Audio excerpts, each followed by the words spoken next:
Hola, hola, ¿cómo estamos? Federico Bonazo, ¿cómo estás, Federico? Buenas tardes. Bien, querido Julio, me ha gustado mucho saludarte. Ahora veo a mi tocayo aquí abajo. También me da muchísimo gusto saludarlo a él, a la querida y admirada Tere Rodríguez de la Vega y a la audiencia crítica e inteligente de Astillero. Eso, Federico Bonazo, muy bien. Federico Anaya, bienvenido, Federico, buenas tardes. Prende tu Tu micro. micro, tu micro, Federico, tu micro.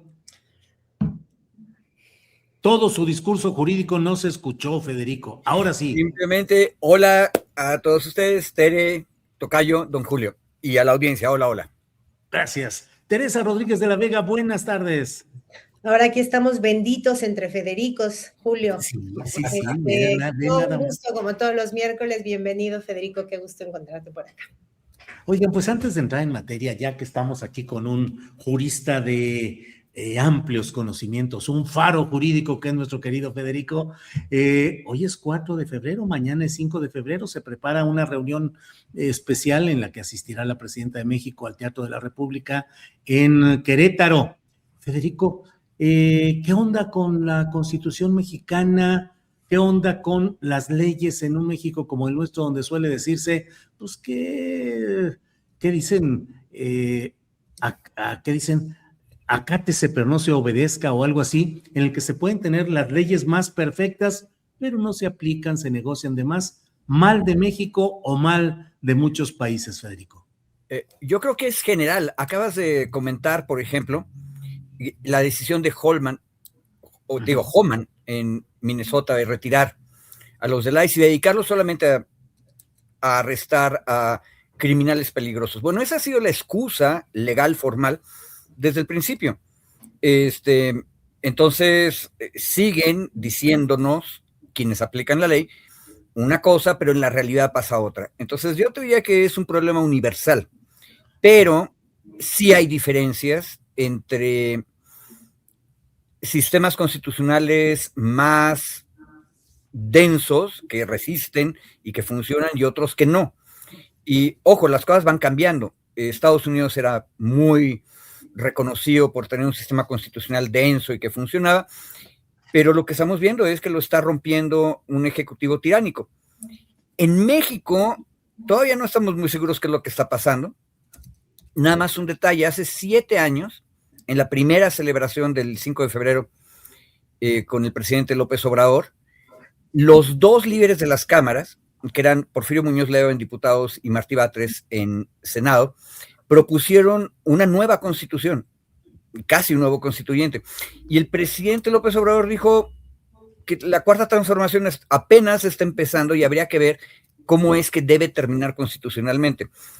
Y a 7 años, si ustedes se fijan, no hemos hecho una gran reforma. Lo que estamos discutiendo es cómo vamos arreglando muchos pequeños detalles que no estaban funcionando bien y otros que son como los que dices tú, que se dice una cosa y se hace otra. Bien, gracias. Federico Bonazo, sobre ese mismo tema, ¿qué tanto esa rigidez jurídica que tanto se presumía, por ejemplo, en Estados Unidos acerca de un sistema que siempre luchaba heroicamente por la justicia, te leían siempre las garantías individuales, bueno, te daban el breviario de tu defensa al ser detenido, en fin, ahora convertido en una increíble violación cotidiana de derechos? ¿De qué sirven las constituciones? ¿Sí sirven o no? ¿O estamos en un momento en que es arrollada la letra jurídica por lo fáctico, apabullante de poderes tiránicos, Federico? Sí, creo que estamos en una época claramente donde lo jurídico, que siempre ha estado involucrado con lo político, esto lo saben muy bien los que han estudiado la relación tan antigua como casi la democracia o las instituciones o la república misma humana, concebida incluso desde tiempo de los griegos, entre justicia y política. La justicia como instrumento de la política o la judicialización de la política o la politización de la justicia. Por más que en nuestros modelos queramos siempre separar esos poderes, las apetencias de un gobierno manifiestas en su poder ejecutivo y la supuesta, maravillosa, prístina independencia del Poder Judicial, por ejemplo, nunca es del todo así, ni siquiera en Estados Unidos, que basa su identidad, parte de su identidad republicana está muy basada en el sentimiento que lo vemos mucho en Hollywood, de que la justicia finalmente funciona en ese país, de que los graves atropellos que puedan tener algunos poderes sobre los ciudadanos tienen manera de revertirlos a través del sistema de justicia. Por supuesto que desde los tiempos en que la justicia era absolutamente arbitraria contra los perpetradores de violaciones de derechos humanos racistas, ¿no? El Ku Klux Klan y todos esos fueron protegidos por la justicia de los Estados Unidos. Sí había una tradición de que el aparato de justicia funcionaba y era, repito, parte de la identidad de los vecinos del norte. Yo creo que con el trumpismo estamos viendo una de las fases más, esto lo sabrá mucho mejor el tocayo que es especialista, pero me atrevo a aventurar la idea de que estamos viendo una decadencia muy profunda del Departamento de Justicia, ¿no? Blanche, cuando muestra los archivos de Epstein, dice, bueno, aquí se termina. Ahí vemos un último amago de una ley que obliga a el poder a presentarse ante la justicia, o al menos el escarnio público con la exhibición de pruebas. Pero después vemos que una justicia es lentísima a la hora de encarcelar o iniciar procesos judiciales contra todos los protagonistas de ese mundo nefasto que agrede a la humanidad entera, que era el reino de la pederastia liderado por Epstein, ¿no? Que nos refleja cosas terribles de esa misma sociedad o de los ricos del mundo, ¿no? Este permiso que tienen estos ricos de andar comprando, usando cuerpos como quien se compra un caramelo, ¿no? Entonces, sí, yo creo que vivimos épocas muy negras para la justicia en el país, en el vecino del norte, sin duda. Bien. Federico, gracias. Teresa Rodríguez de la Vega Cuellar, con el poder que tiene Morena y sus aliados, que implica la posibilidad de hacer las reformas constitucionales que quieren, ¿crees que debería ser un momento político para convocar a un Congreso Constituyente? ¿Generar una nueva Constitución?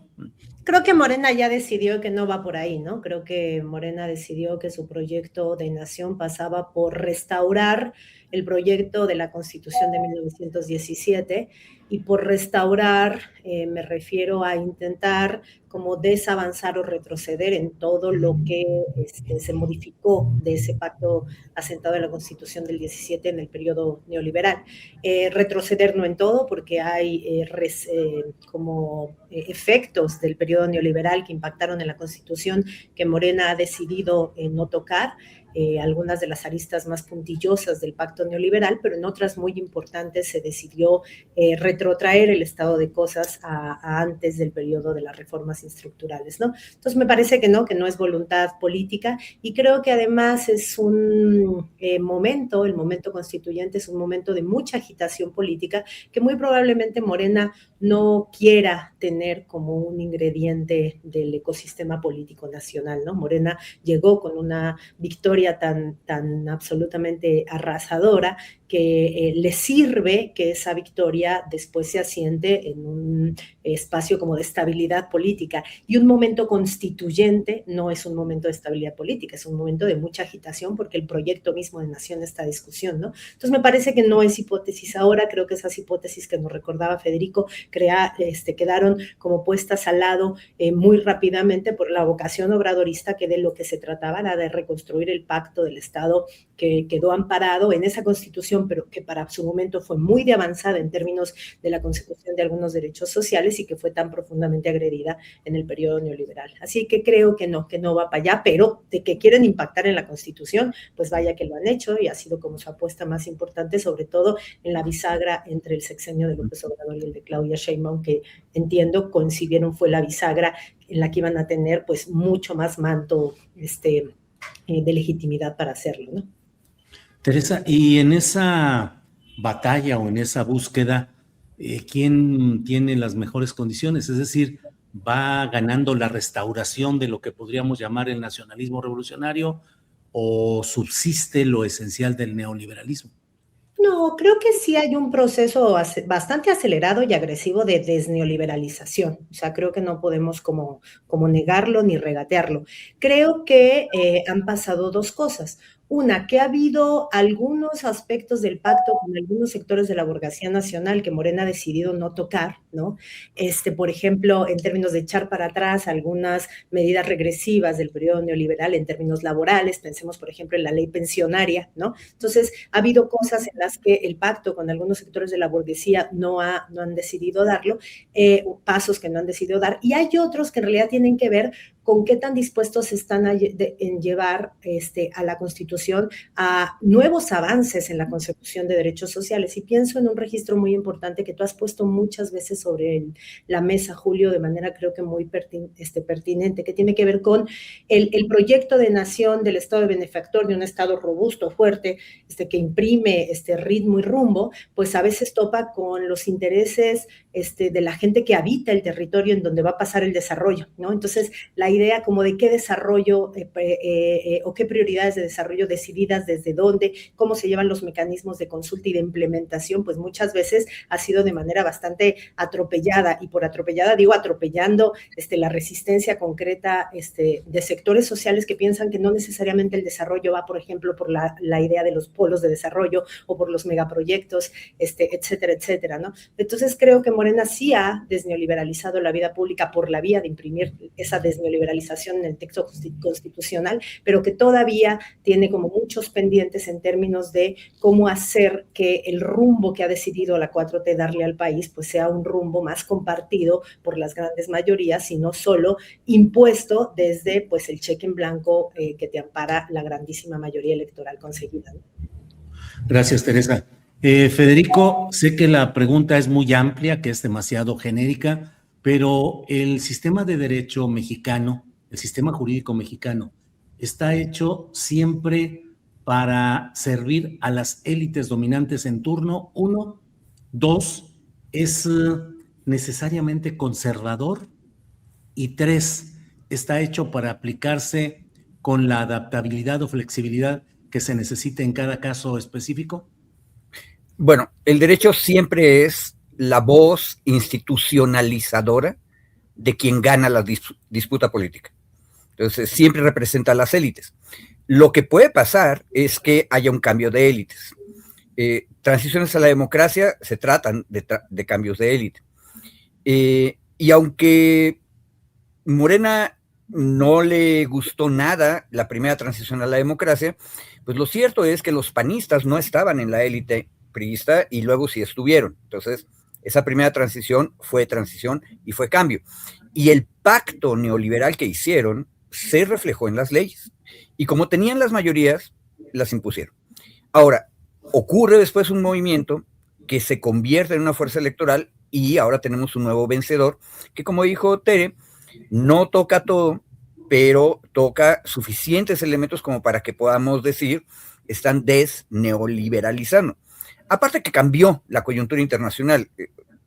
Los neoliberales de hoy son mucho más débiles en términos prácticos porque el sistema de libre comercio que habían ellos previsto iba a ser permanente, ya no lo es. Pero aquí yo quisiera aportar un pequeño detalle, que es que los ganadores en este proceso político constitucional que estamos viviendo no forman y nunca, jamás forman un bloque único.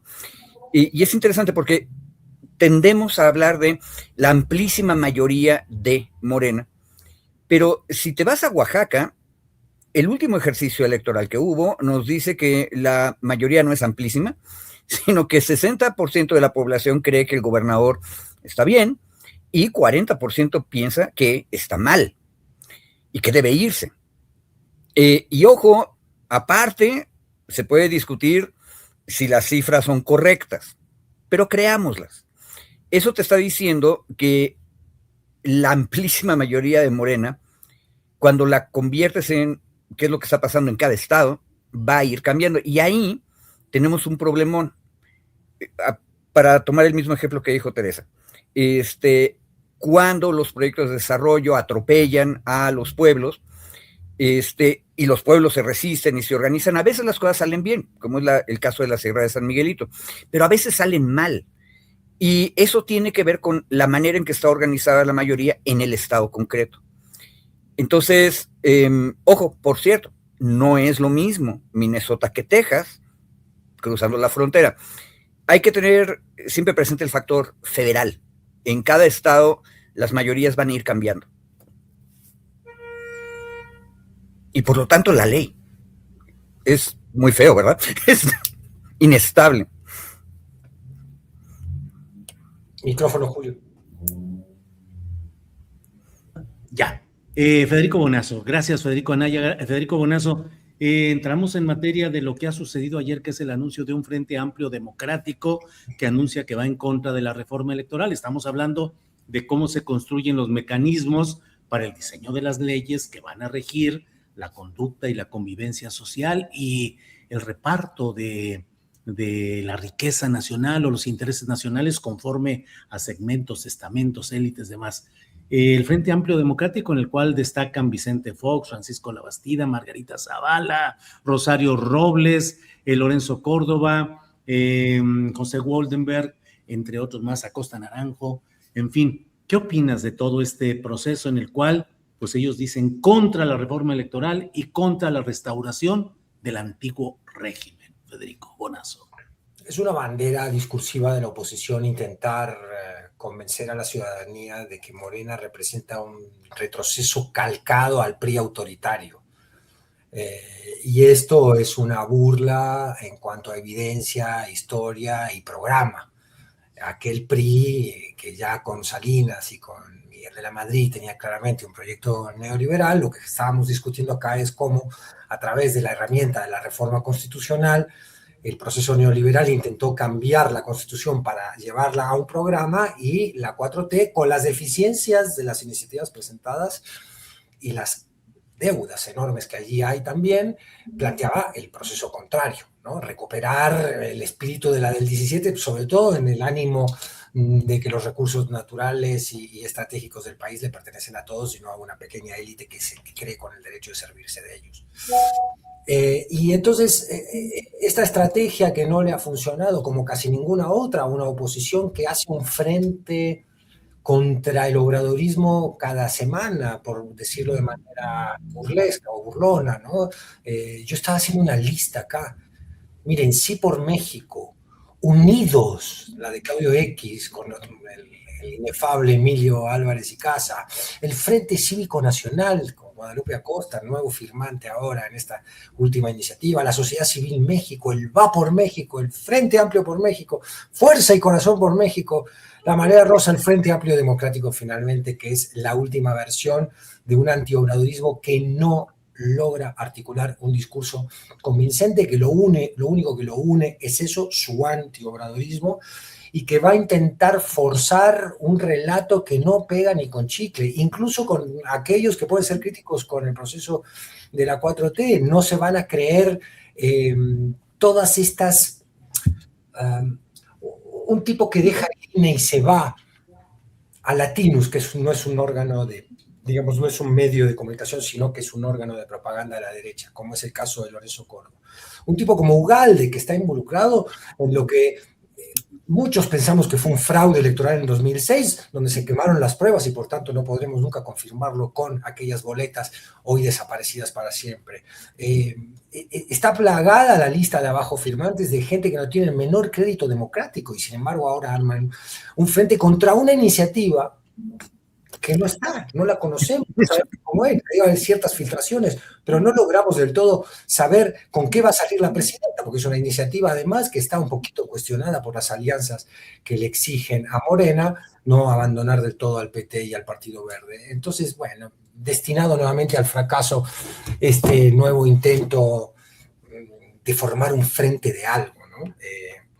Son patéticos, la verdad. No encuentro otra palabra, perdón si la palabra propone un reduccionismo, pero no encuentro otra palabra. Eso es una oposición patética la que hay en México. Bien, gracias Federico.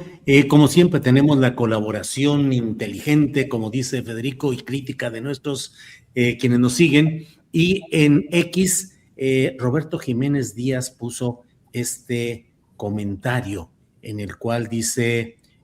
respecto a este Frente Amplio Democrático, dice, los apoyamos, se impedirán regresar ellos mismos, y le pone entre paréntesis, Pirán, en lugar de que sea el PRIAN, pues ahora Piran o Piran en realidad es lo que él dice ahí Roberto Jiménez Díaz. Los apoyamos, se impedirán regresar ellos mismos. Teresa Rodríguez, conceptualmente, ¿qué reflexiones te genera el hecho de que las dos líneas sustanciales de este Frente Amplio Democrático es, por una parte, oponerse a la reforma electoral, defendiendo la transición democrática? Y pregunto si en verdad hubo una transición democrática, uno, y dos, oponerse a la restauración del antiguo régimen cuando pues ellos fueron beneficiarios. ¿Qué opinas, Teresa? O sea, creo que ellos fueron como muy oportunos y eran unos oportunistas con un muy buen sentido de la oportunidad en su momento, porque las oligarquías en este país se dieron cuenta que el desgaste endémico del sistema de partido de Estado ponía en riesgo la posibilidad de implementación agresiva del proyecto neoliberal como lo tenían. Y si esto algo se los dejó claro fue el 88 y el 94. Entre el 88 y el 94, la oligarquía mexicana se dio cuenta que no iba a pasar la neoliberalización agresiva con la pérdida de derechos que eso comporta sin resistencias, y que las resistencias habían trastocado la posibilidad de continuidad del sistema, primero con la victoria electoral de Cárdenas en el 88 y la necesidad del fraude electoral, y después con el levantamiento armado del zapatismo en el 94 y con todo lo que eso generó en términos de inestabilidad política y de ruptura de ese pacto más o menos, pues el pacto de la dictadura perfecta, ¿no? El pacto que se denominó incluso con el adjetivo de perfecto. Entonces creo que la oligarquía en México se dio cuenta que el sistema de partido de Estado estaba suficientemente desgastado y que necesitaban una operación maquillaje en términos de democracia formal y de ciudadanización de los intereses que antes amparaba el sistema político de Estado, ¿no? Por la vía de la ciudadanización iban a entrar a la arena política los mismos intereses económicos, pero lo que había que garantizar es que esos intereses económicos siguieran estando en la esfera pública. Y eso fue a la postre del tiempo, lo podemos ver incluso por los sectores que lo defienden, eso fue en realidad el plan a mediado largo plazo de este proyecto de combate desde las élites, desde ciertas élites, por ejemplo, desde ciertos panismos empresariales, el combate al sistema del partido de Estado. En realidad fue un reacomodo de las clases dominantes en México para garantizar que un desgaste del sistema político anterior no pusiera en riesgo la implementación de los intereses económicos en turno, ¿no? Cuando eso se les acabó y cuando el recambio democrático y cuando la capacidad de los organismos electorales y de la dinámica electoral ya no les ampararon la continuidad de los intereses económicos de las oligarquías en el poder, entonces ya no les gustó, y por eso incluso ahora se están peleando con el mecanismo de representación que durante mucho tiempo les permitió construir mayorías abultadas, ¿no? Entonces me parece que la hipocresía se les ve. La única diferencia entre aquellos oportunistas que encontraron en la democratización o en la alternancia a la democracia una vía para sobrevivencia de sus intereses con los de ahorita, es que ahorita ya no tienen sentido de la oportunidad. Siguen siendo oportunistas, pero se les pudrió el sentido de la oportunidad y me parece que están condenados felizmente al fracaso. Coincido con Fede, ya creo que tienen más siglas que adherentes, o sea, en algún momento ya va a ser más larga la lista histórica que la lista de abajo firmantes, e incluso van perdiendo firmantes. Hay unas ausencias muy interesantes en este desplegado, por ejemplo, que habría que hacer como tal vez exégesis del no firmante, ¿no? Por ejemplo. Así es, gracias, Teresa. Federico Anaya Gallardo, ¿qué opinas de este nuevo intento, este reciclaje de membretes, este carrusel de abajo firmantes que ahora se manifiestan en este Frente Amplio Democrático? Federico Anaya. Tomo lo que dijo Terio ahorita al final.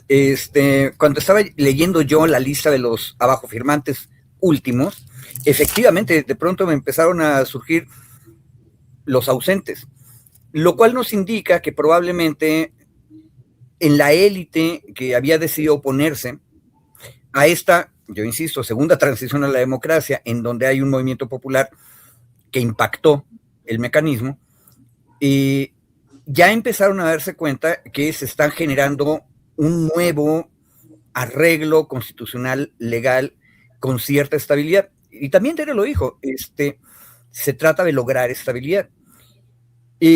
Atención, el empresariado mexicano, o sea, la gran burguesía organizada y con intereses económicos, nunca se opuso directamente al obradorismo. De hecho, incluso en el asunto fiscal,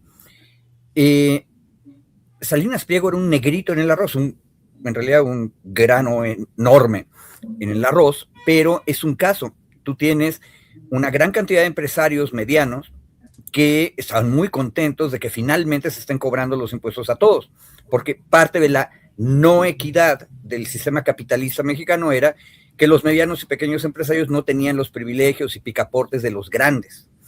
Y eso ha cambiado por una razón práctica. Yo estoy muy orgulloso de que el obradorismo lo haya hecho, pero tampoco era que pudiera hacer otra cosa, era lo razonable y lo lógico que hacer, que es cobrar mejor los impuestos.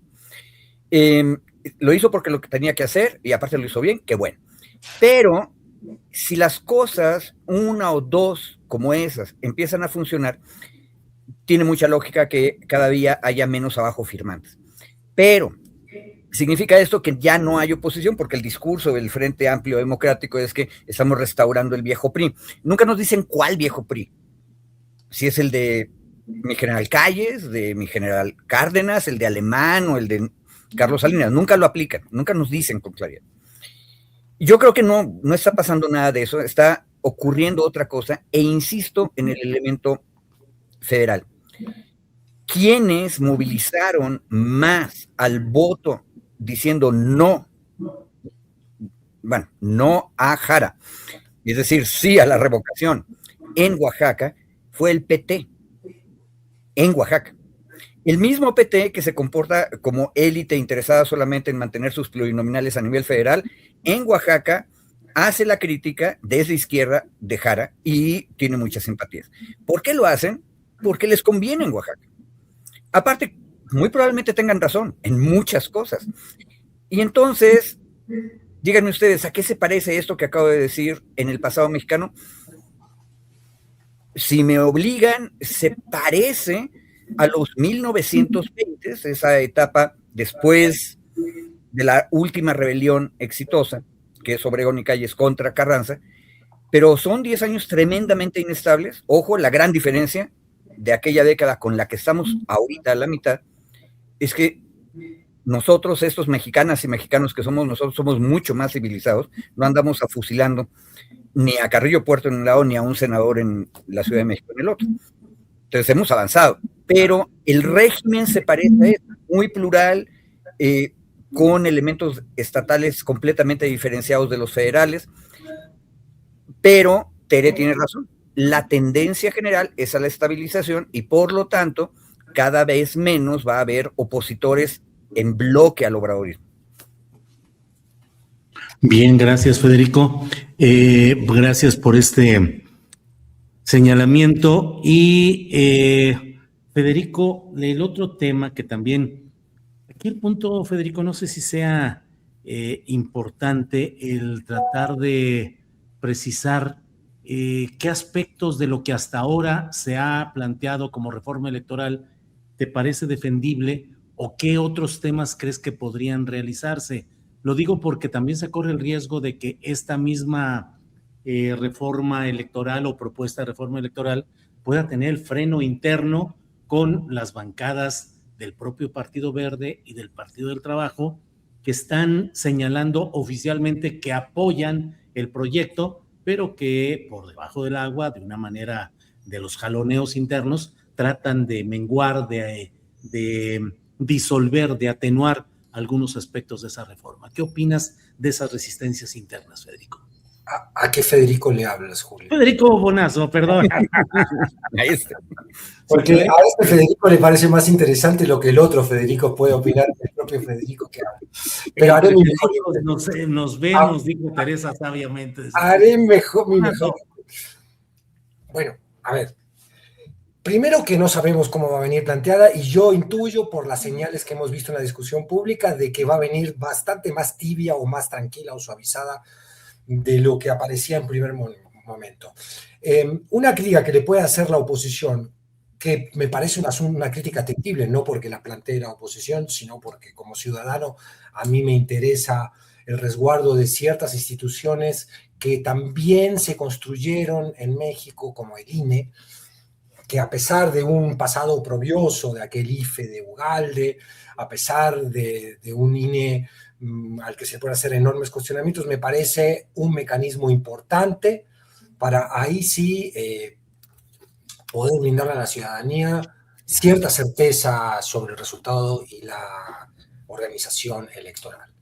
Que se puede discutir como institución perfectible, por supuesto, toda institución y todo diseño institucional es perfectible. Que sería bueno que las elecciones en México fueran organizadas de nuevo por la Secretaría de Gobernación o algún otro tipo de instancia del Poder Ejecutivo y desecháramos el INE, me parece que no es el momento histórico para jugar eso y no vería una argumentación que pudiera sostenerlo. En ese sentido, no creo que vaya a ser la apuesta, pero no olvidemos que hay un matiz allí con los INEs federales, los institutos nacionales electorales de cada estado, que tienen un nombre particular, que en este momento se me escapa, pero ustedes seguro que lo tienen en la cabeza. Y ahí sí habría que también dar esa conversación. Después, que nuestro sistema electoral es uno de los más caros del mundo, lo es, y pensar allí en un recorte que no reduzca funcionalidad, pero que quite en recursos que a veces se tiran a la basura del gasto público, como es el abuso de la propaganda electoral, el financiamiento de los partidos, me parece muy bien también que eso se reduzca presupuestalmente. Ahora, hay una discusión fundamental sobre la representación proporcional, que creo que es la de los pluris, y que uno como ciudadano que cree realmente en un sistema representativo democrático donde las minorías también estén representadas en el Congreso, pues estaría yo absolutamente en contra de que los pluris desaparecieran.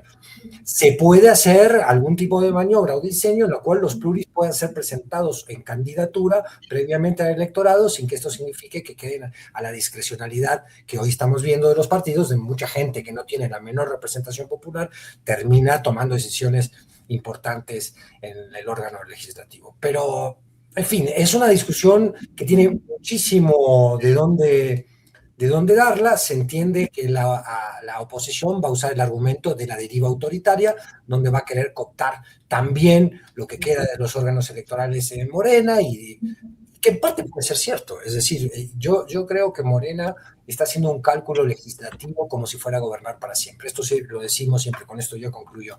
Y ese es un error, porque es una izquierda que, primero, no está apostando al lógico recambio electoral que se produce en la democracia, y que está apostando realmente a una correlación de fuerzas coyuntural que después puede modificarse, y que yo no quiero saber cómo ciertos controles que hoy parecen beneficiosos porque los llevaría a cabo un proyecto popular pueden ser tomados, como la prisión preventiva oficiosa, en fin, un montón de otros asuntos en manos de un gobierno de ultraderecha que esperemos que en México nunca llegue, pero como está el mundo, apostar a que eso no suceda sería también candoroso.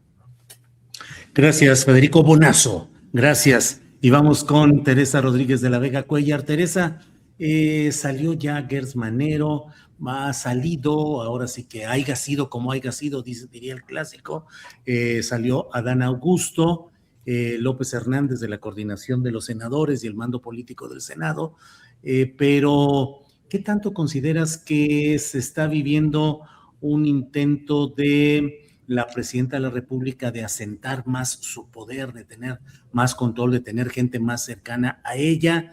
Y hay quienes plantean que esto pueda generar un distanciamiento con el anterior presidente López Obrador y con ese proyecto. ¿Qué tanto percibes que ciertamente la presidenta Sheinbaum esté tratando de asentar su propio estilo y su propio poder en este año de 2026, Teresa? Yo creo que es evidente que el momento legislativo ahorita es distinto al del inicio del sexenio de Claudia Sheinbaum. El inicio del sexenio de Claudia Sheinbaum se apostó por las reformas estructurales en las que el bloque gobernante tenía mucho espíritu de cuerpo y muy pocas resistencias internas, de hecho nulas resistencias internas. Por ejemplo, la gran apuesta de la reforma al Poder Judicial, ¿no? Como en pocas cosas ahí se avanzó de manera así de aplanadora. Lo que viene es muy delicado porque la operación político-legislativa de la reforma electoral tiene que ver con cómo en el Congreso se van a dirimir las tensiones que genera una reforma que muchos activos del bloque gobernante piensa puede afectar su propia continuidad en la clase política, ¿no? Ahorita estamos en un momento muy lamentable en el que la presidenta Claudia Sheinbaum va a presentar una iniciativa de reforma político-electoral y tiene como dos grandes actores que le pueden llegar a preocupar, uno muy poquito y uno mucho, ¿no? Muy poquito, pues estos de la oligarquía que están viendo cómo pelean en la reforma electoral de alguna manera para que quede posible o quede la posibilidad más o menos zanjada de su regreso a escaños de representación popular que no están ganando por la vía de las urnas. Entonces, si no les quedan los plurinominales, pues no les queda ninguna posibilidad de regreso a lugares de decisión, en este caso en el legislativo, ¿no? Y por otro lado, pero eso es muy pequeño riesgo porque pues todo lo que decíamos en el bloque anterior sobre esta oposición que da un pie se equivoca, otro paso se equivoca otra vez, etcétera, etcétera. Pero en realidad el riesgo importante tiene que ver con integrantes de la clase política que más allá de los intereses partidarios o de los proyectos de nación, ahorita su prioridad es que el juego inercial que los ha mantenido en el juego político, independientemente de su capacidad de convocatoria y de articulación de proyecto de nación y de convencimiento del electorado, independientemente de todo eso, la propia inercia de la clase política los mantiene en el poder en distintos escaños.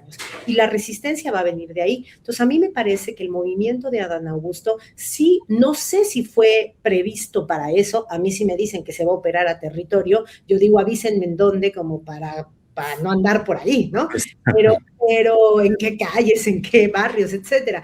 Pero ese desplazamiento sí puede responder a un momento en el que Claudia Sheinbaum necesita como de neutralizar a quienes le pueden dar mucho margen de maniobra a esas resistencias internas. Quiero pensar que es así, quiero pensar que no tiene que ver con Adán Augusto actuando en lugares que no van a tener incluso la visibilidad que permite cierto escrutinio sobre su actuación, no solo sobre lo que está viendo en su tablet mientras está la sesión del Senado, sino también sobre su actuación como figura pública. La actuación de Adán Augusto en territorio, híjole, puede ser mucho más por debajo del agua y en ese sentido mucho menos sujeta al escrutinio público y en ese sentido mucho más peligrosa, ¿no? Habrá que ver, pero por lo pronto la presidenta sí va a tener, creo, con ese desplazamiento, por lo menos en el Senado, la capacidad de que los legisladores que le han prestado sus servicios de concertación, que no tiene su gente directa,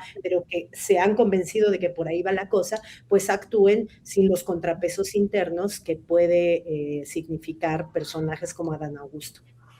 Bien, abogado Anaya, ¿qué opina usted de este momento político en el cual pues hay algunas piezas heredadas que la presidenta Sheinbaum de una manera u otra políticamente está dejando a un lado y colocando nuevas piezas, pero qué tanto puede avanzarse en todo esto? Hubo un momento, no un momento, sino el sexenio del presidente López Obrador, en el que se jactaba de que no se movía ni una coma de las propuestas, iniciativas que él enviaba.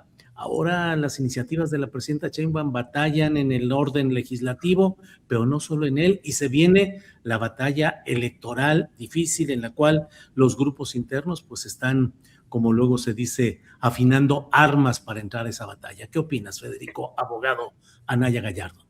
Bueno, uno no sabe si Dios o el diablo escriben los detalles, pero si vas a los detalles, cuando Andrés Manuel decía que no le movían una coma a sus iniciativas era porque no le habían movido, pero nunca decía nada cuando sí le movían las comas o cuando no le hacían caso.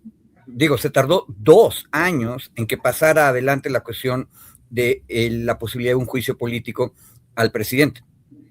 Monreal lo detuvo en el Senado con la oposición. Y yo muchas veces he dicho, Hertz, por ejemplo, no era el candidato de Andrés Manuel, es el candidato que era aceptable para el PRIAN, PRD, que todavía podía detener el nombramiento en el Senado. Eso cambió y en ese contexto tenemos que ver la salida de Hertz, por ejemplo. Ahora, la salida del señor Adán Augusto, todo el mundo habla de la cercanía de Adán Augusto con Andrés Manuel López Obrador. El único problema es que el primero que acusó a Adán Augusto de que algo estaba mal en Tabasco es Javier May, que es tanto o más cercano a López Obrador que lo que supuestamente era Adán Augusto. Entonces, en los detalles hay mucha más complejidad y, por cierto, otra vez son los estados. Federico Bonazo decía hace un momento que los temas que hay que discutir de esa gran reforma electoral van a tener que ser la representación proporcional, cómo funciona. Y mencionó una manera en que se puede reformar eso, que es quitarle el poder inmenso que tienen ahorita las cúpulas de los partidos para decidir quiénes están en la lista. Hay muchas maneras de hacer eso. Pero también hay otra. Y, por cierto, que en el programa Maciosare del lunes de esta semana, Fabricio Mejía mencionó que de lo que se trata, y lo afirmó muy seguro, pero luego los escritores afirman cosas muy seguros, pero es interesante la afirmación, que es que vamos a tener un cambio del sistema de representación. De lo que se ha discutido desde hace 3 o 4 años en este tema, eso, cambio del sistema de representación, a mí me suena a otra posibilidad, que es la que dijo Pablo Gómez desde hace 3 o 4 años. Es decir, ya no hay plurinominales porque tampoco va a haber uninominales, y lo que vamos a tener son 32 listas de representación proporcional pura en cada estado. Atención, eso le da espacio a las élites partidistas locales, no a las nacionales, como por ejemplo el PT, que está al parecer muy enojado con la alianza en Oaxaca, para que se muevan, ofrezcan a la ciudadanía algo mejor y se estabilice un sistema político estadual concreto. Ojo, eso que se oye muy bien, probablemente en Oaxaca, no se oye tan bien en San Luis Potosí, donde vas a tener no al verde, sino al gallardismo potencialmente convertido en el poder local. Y los panistas seguirán muy fuertes en Guanajuato y en Aguascalientes. Eso es cambiar el sistema de representación, dejando a las élites que ahorita están en oposición la posibilidad de entrar al sistema, pero a través de la lucha política democrática estatal. Y ojo, la presidenta todo el tiempo ha estado recordándonos que de lo que se trata es de quitarle poder a las élites, y primero que nada a las élites nacionales. Y eso no es, como bien dijo ahorita Tere, no nada más el enemigo o riesgo pequeño, que es esta oligarquía que está en el PRIAN y en todas las etiquetas que mencionó el ciudadano Bonazo, sino con el riesgo mayor, que son los miembros que están en su propia coalición y que son también parte inercial del sistema político de élites nacionales. Creo y esperaría yo que las cosas vengan por ese lado. Y aquí sí me manifiesto otra vez federalista radical, que cada estado cree su propio sistema político local. Bien, Federico, gracias. Federico abogado Anaya Gallardo, gracias. Federico Bonazo, aquí dijeron Fede rabioso, algunos han dicho. Perfecto. Perfecto, bueno, para que haya la plena distinción de este tipo de cosas. Dice Federico Anaya federalizar las elecciones, y eso me lleva a parte de lo que está sucediendo en Estados Unidos, donde entre otras cosas Donald Trump está hablando de que debe nacionalizarse o federalizarse las elecciones para que sea el poder centralizado en Washington el que decida y no los estados, entre otras muchas cosas que están sucediendo por allá. Pero ¿qué aspecto de lo que está sucediendo con los expedientes Epstein, la liberación de algunos de ellos, los jaloneos declarativos, qué reflexión sobre este tema, Federico, nos haces en esta ocasión? Sí, este tipo de, no puedo llamarlo evento, sino de estructura, ¿no? Delincuencial, que, como decíamos, muestra los permisos que los ricos se dan a sí mismos para usar a los pobres de la manera más terrible y explotarlos sexualmente y cosas peores, porque cuando nos ponemos a analizar lo que han sido las denuncias que están en estos archivos, que no juicios, que no convertidas en causas judiciales, pero testimonios que hablan y desnudan este tipo de estructuras,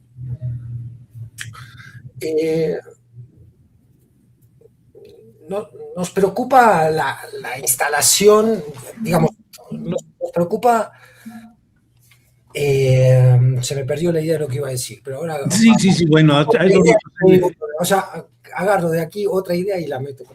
Sí. O sea, los archivos Epstein muestran un mundo terrible contra el que hay últimos amagos legales en Estados Unidos, donde la ley de los archivos Epstein, promovida por el Congreso, fuerza al Departamento de Justicia a revelar estos archivos y fuerza todavía, por ejemplo, al Congreso de los Estados Unidos, hablando de legalidad allá, obliga a sentarse a Marco Rubio, obliga a sentarse a Pete Hegseth ante los representantes y tener que dar todavía explicaciones, ¿no? Es un poder ejecutivo, un gabinete que aún le tiene que dar, en una tradición de congresistas que los ponen en aprietos, informes a la ciudadanía, al pueblo, ¿no?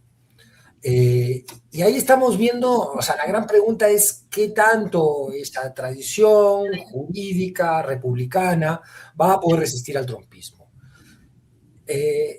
Y los papeles Epstein son una prueba de eso, ¿no? O sea, si eso después no se convierte en un juicio concreto, sino... No puedo evitar abrir un paréntesis aquí de algo que pues tengo atravesado, que es a Petro diciendo, me caen bien los gringos francos. Sí. Digo, sí, los gringos que con toda franqueza siguen financiando el genocidio, encarcelando gente en campos de concentración, como denuncia Tim Walz, el gobernador de Minnesota, que siguen obligando a la región entera a practicar el castigo colectivo sobre Cuba, en fin, son súper francos esos gringos, que son francos no cabe la menor duda. Lo que pasa es que están perpetrando un nivel de delito contra el derecho internacional y adentro en su propio territorio enorme, ¿no?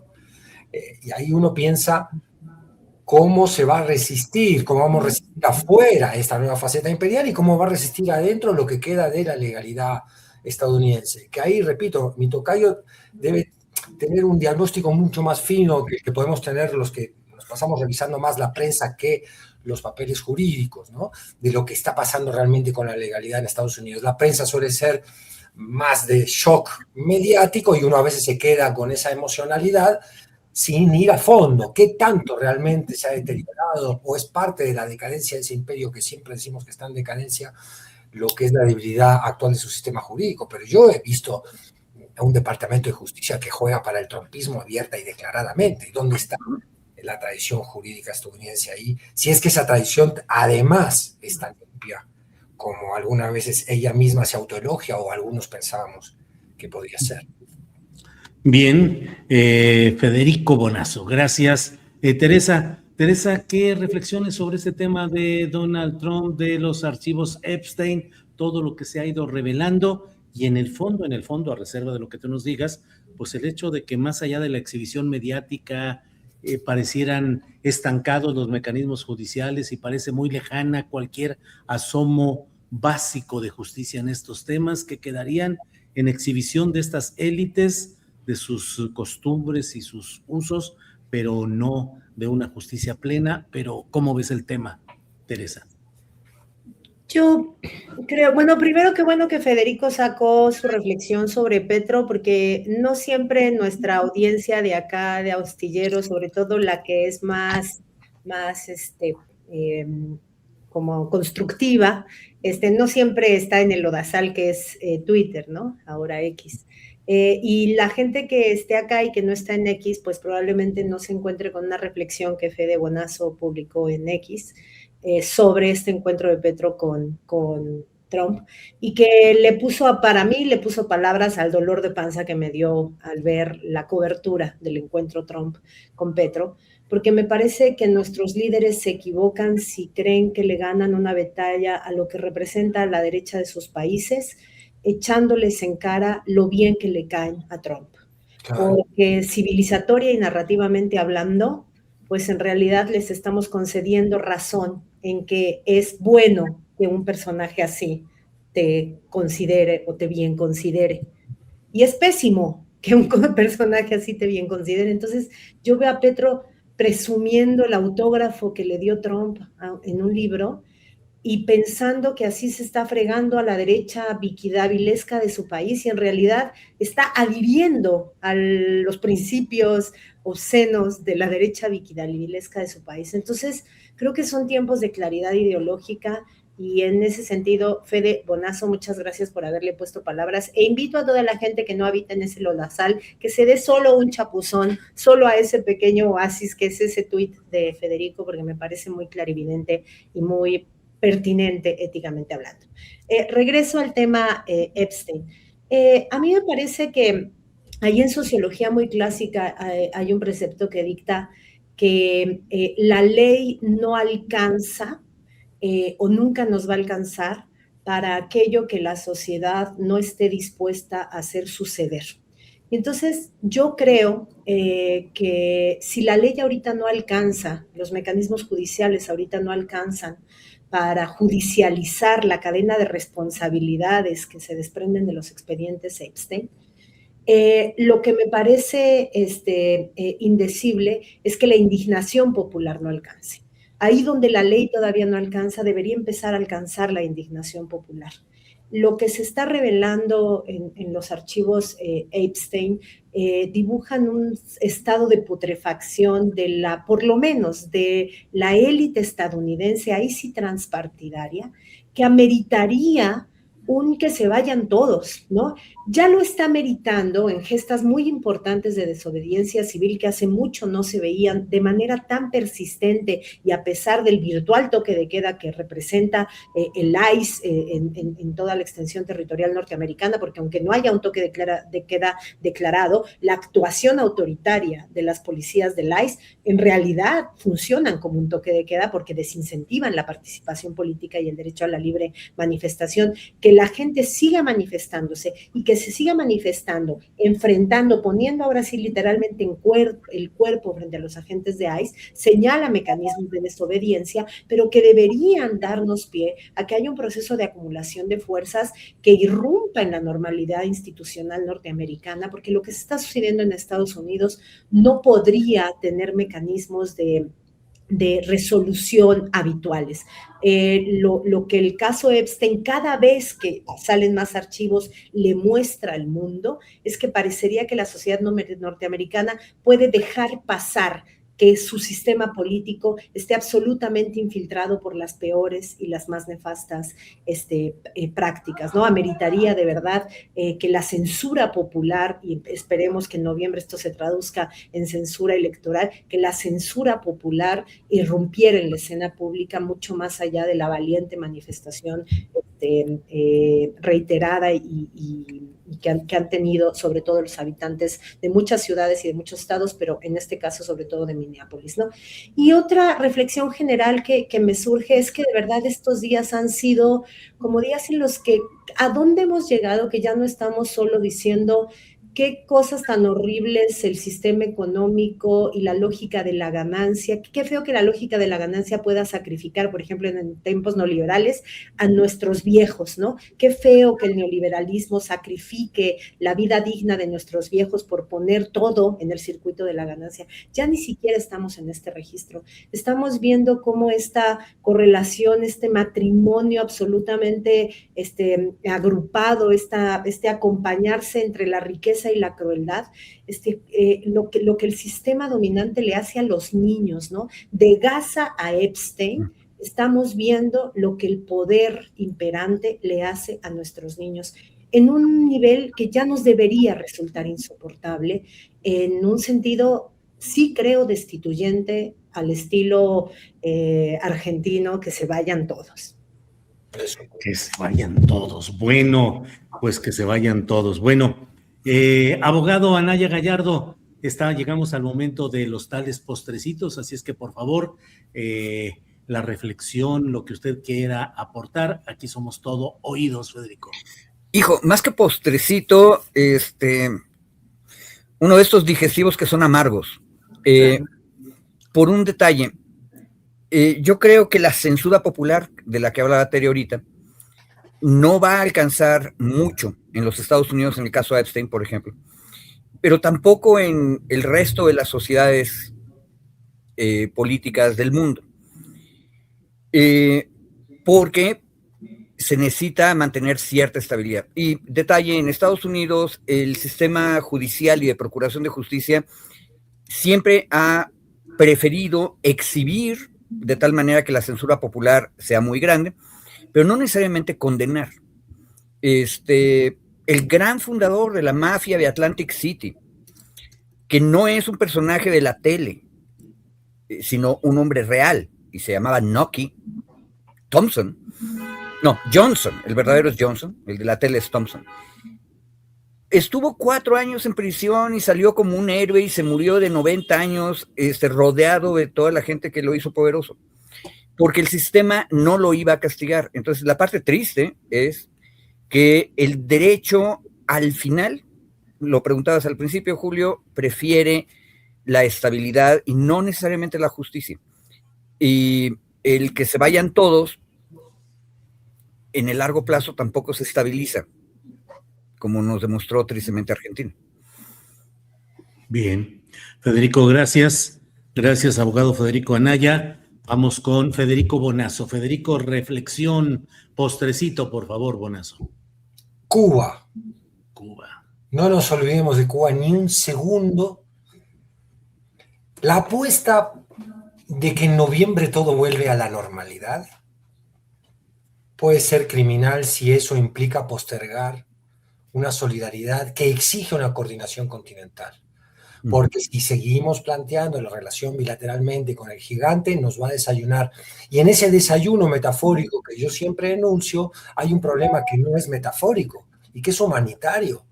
Si Estados Unidos logra imponer las condiciones para que no le enviemos petróleo a Cuba, está bien enviarle arroz, ayuda humanitaria, ropa, por supuesto, pero Cuba necesita petróleo, porque si no, no funciona ni su industria ni sus hospitales.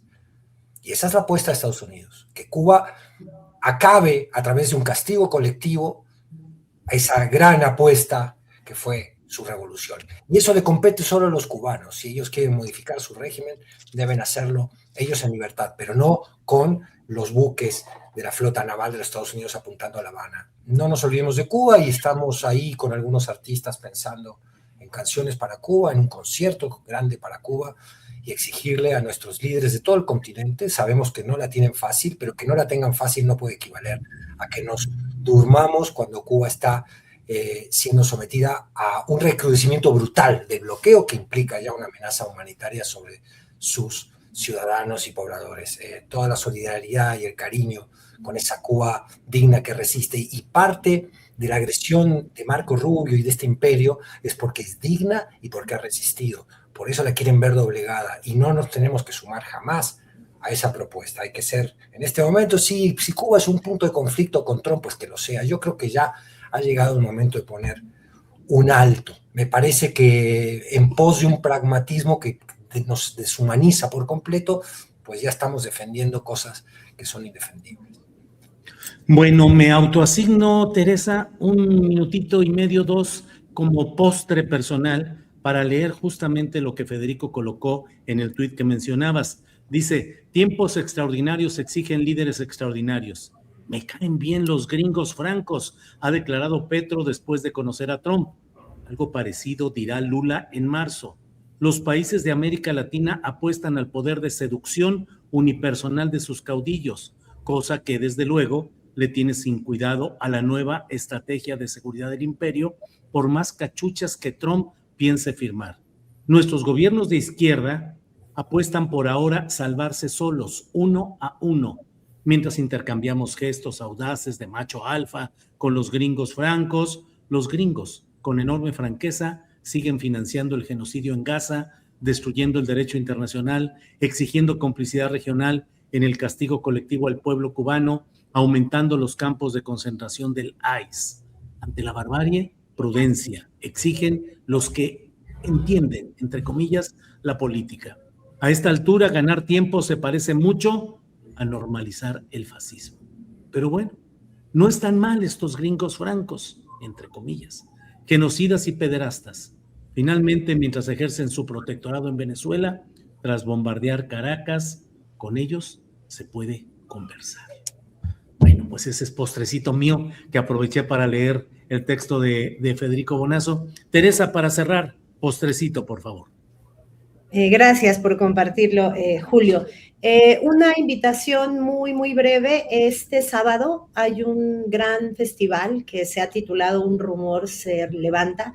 Va a ser un chorro de tiempo, empieza a mediodía, termina a las 10 de la noche y en realidad a las 10 de la noche empieza un fandango, así que si la banda llega con sus jaranas, otro ratito le damos ahí a la rasgana. Y bueno, es un esfuerzo multicausas.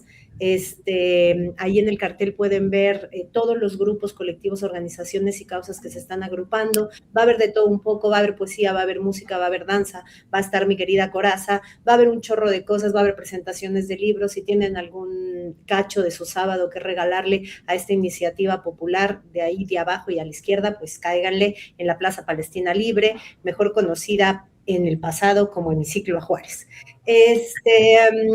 Y pues sí, todos los ojos en Cuba. Creo que Cuba para mí es el antes y el después y puede ser la muestra de que se puede no caer en el chantaje de Donald Trump y hacer un acuerdo multilateral de envío de petróleo a Cuba que garantice lo básico, indispensable de refrigeración, hospitalización y suministro energético, y resistir coordinada y multinacionalmente a la represalia que venga. Cuando decimos no podemos poner en riesgo al pueblo de México, pues yo nos invito a que digamos estamos entregando al pueblo de Cuba si cedemos al chantaje de Donald Trump. Entonces, petróleo para Cuba, y suscribo.